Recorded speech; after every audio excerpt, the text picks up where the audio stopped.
উপস্থিত সকলের প্রতি সালাম, আসসালামু আলাইকুম ওয়া রাহমাতুল্লাহ। ওয়ালাইকুম আসসালাম ওয়া রাহমাতুল্লাহি ওয়া বারাকাতুহু। আউযু বিল্লাহি মিনাশ শাইতানির রাজিম।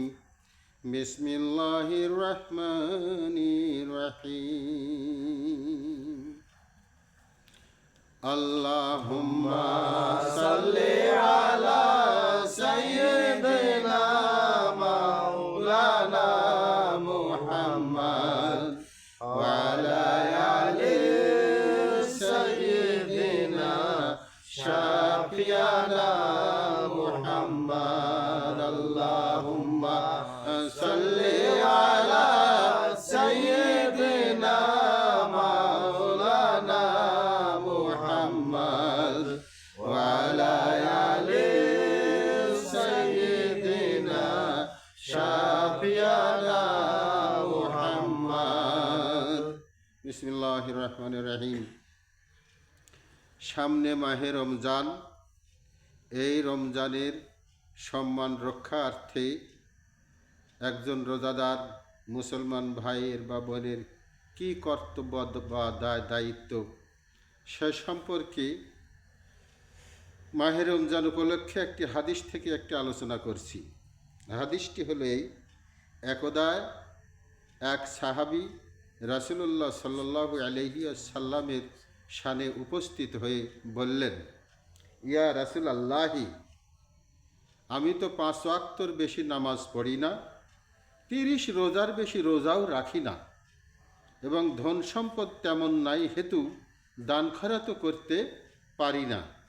ইয়া রাসূলাল্লাহি, আমার স্থান হবে কোথায়?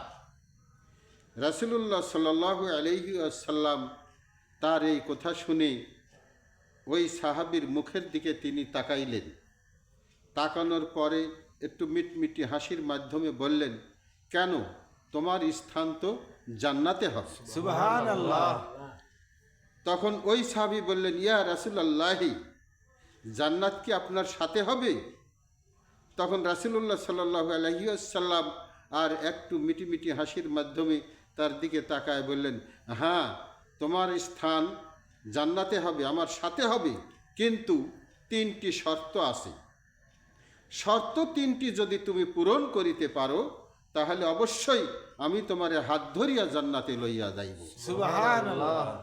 এখন কথা হলো, যদি রাসূলুল্লাহ সাল্লাল্লাহু আলাইহি ওয়াসাল্লাম কোনো মানুষকে হাত ধরিয়া লইয়া যাওয়ার যদি অঙ্গীকারবদ্ধ হয়, জান্নাতে লওয়ার যদি অঙ্গীকারবদ্ধ হয়, তার আর ভয়ের কোনো কারণ আছে কি? না। কোনো ভয়ের কারণ নাই, হ্যাঁ, কোনো চিন্তারও কারণ নাই।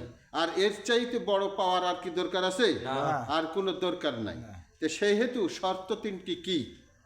তো ওই সাহাবী, আর একটি কথা বলি আর কি, যে ওই সাহাবী যে 30 রোজার বেশি রোজা রাখে না, 5 ওয়াক্ত নামাজের বেশি নামাজ পড়ে না, ধন সম্পদ তেমন নাই, তাই দান খয়রাত করতে পারে না, কিন্তু তার স্থান কোথায় হবে? এই কথা জিজ্ঞাসা করার কারণ হলো তার এই যে প্রায় সাহাবী 5 ওয়াক্ত নামাজ পড়েন, আরও অনেক নামাজ পড়েন, আওয়াবিনের নামাজ পড়েন, এশরাকের নামাজ পড়েন, সালাতুত তাসবিহ নামাজ পড়েন, বিভিন্ন নামাজ পড়েন, তাহাজ্জুদের নামাজ পড়েন, তারপরে রোজা রাখেন। প্রায় সাহাবীরা অনেক রোজা রাখেন, হ্যাঁ, যেমন রাসূলুল্লাহ সাল্লাল্লাহু আলাইহি ওয়াসাল্লাম বছরের প্রায় সারা বছরই তিনি প্রায় রোজা রাখতেন। যে অনেক সাহাবী এরকম অনেক রোজা রাখতেন, অনেক নামাজ পড়তেন, দান খয়রাত, যারা ধন সম্পদ আছে তারা অনেক দান খয়রাত করতেন, কিন্তু তাই তো 5 ওয়াক্তের বেশি নামাজ পড়ে না, 30 রোজার বেশি রোজা রাখে না, ধন সম্পদ তেমন নাই, দান খয়রাতও করতে পারে না, তাই তার ভিতরে একটা ভয়ভীতির সঞ্চার হয়েছে। তাই দুঃখের সাথে বা আফসোসের সাথে তাই আল্লাহর রাসূলুল্লাহ সাল্লাল্লাহু আলাইহি ওয়াসাল্লামের কাছে জিজ্ঞাসা করতেছেন, ইয়া রাসূলুল্লাহি, আমি তো 5 ওয়াক্তর বেশি নামাজ পড়ি না, 30 রোজার বেশি রোজাও রাখি না, দান খয়রাত করবার মতন সামর্থ্যও নাই, সেহেতু আমার স্থান কোথায় হবে? তাই রাসূলুল্লাহ সাল্লাল্লাহু আলাইহি ওয়াসাল্লাম বললেন যে, কেন? তোমার স্থান তো জান্নাতে হবে। আবার বললেন যে, জান্নাত কি ইয়া রাসূলুল্লাহ আপনার সাথে হবে? তখন রাসূলুল্লাহ সাল্লাল্লাহু আলাইহি ওয়াসাল্লাম একটু মিটিমিটি হাসির মাধ্যমে বললেন, হ্যাঁ, তোমার স্থান আমার সাথে হবে, কিন্তু 3টি শর্ত আছে। যদি এই 3টি শর্ত তুমি পূরণ করিতে পারো, যে আমি রাসূল সাল্লাল্লাহু আলাইহি ওয়াসাল্লাম তোমার হাত ধরিয়া জান্নাতে লইয়া যাই।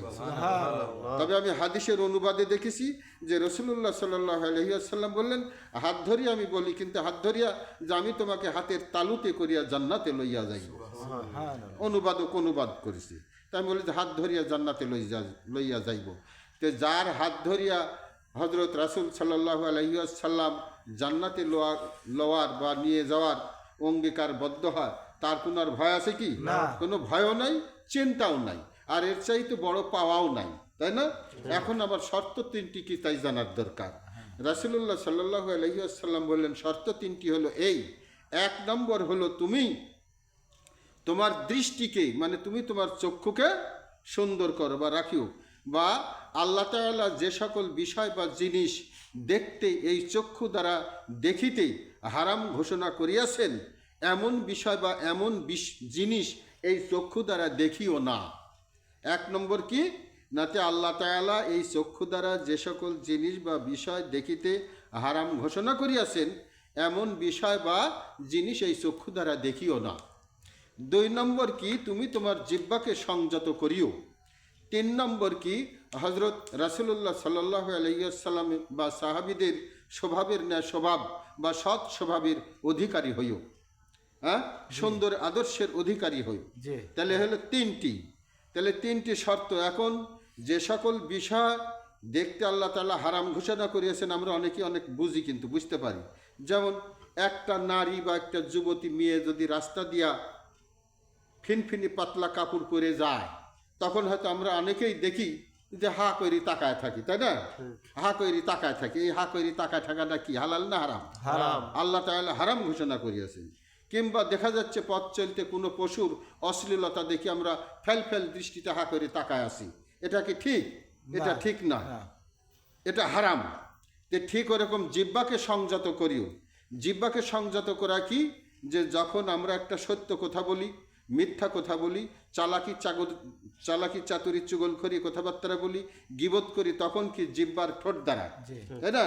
তাহলে যে জিহ্বার ঠোঁট দ্বারা সব কিছু চলে, সেই জিহ্বার ঠোঁট দ্বারা কি আলহামদুলিল্লাহি রাব্বিল আলামিন আল্লাহর পাক কালাম যদি পাঠ করি, তাহলে কি ওই পাক কালামের ইজ্জত রক্ষা হয়? রক্ষা হয় না। আবার হারাম খাদ্য যদি খাই, তাহলে যখন আমরা একটা হালাল খাদ্য বা হারাম খাদ্য খাই, জিহ্বার ঠোঁট, মিথ্যা কথা বলি, সত্য কথা বলি, জিহ্বার ঠোঁট, তাহলে পারে একটা গীবত করলে পারে জিহ্বার ঠোঁট, তাই না?